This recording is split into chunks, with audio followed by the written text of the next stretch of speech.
Have you ever heard of a king who was called a living god?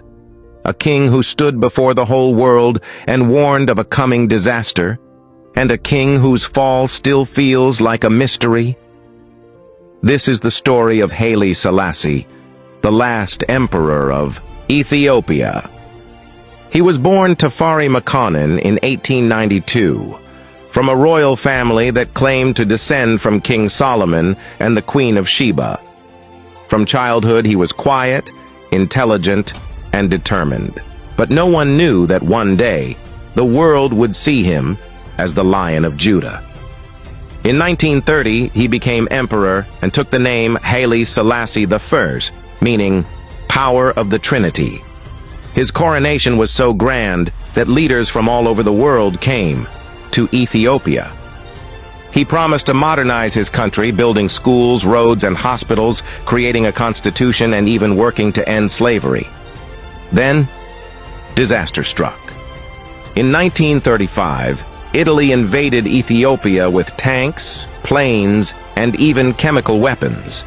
Haile Selassie fought bravely, but his army was no match. Forced into exile, the emperor did something no African king had ever done.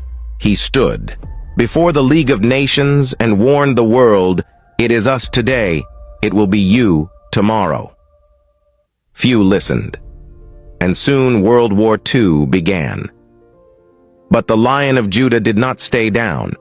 In 1941, with the help of the Allies, Haile Selassie returned to Ethiopia in triumph.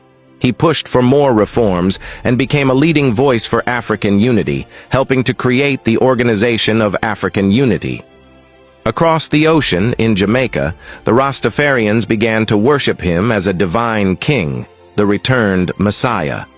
Yet, in his later years, Ethiopia faced famine and unrest. Many believed the emperor had grown distant from the people. Then, in 1974, the army seized power, and Haile Selassie was removed from his throne. A year later, he died under mysterious circumstances, and to this day, some say he was killed in secret. Haile Selassie's life was one of glory, struggle, and mystery. Was he a hero, a god, or a flawed king? The Lion of Judah's roar still echoes through history.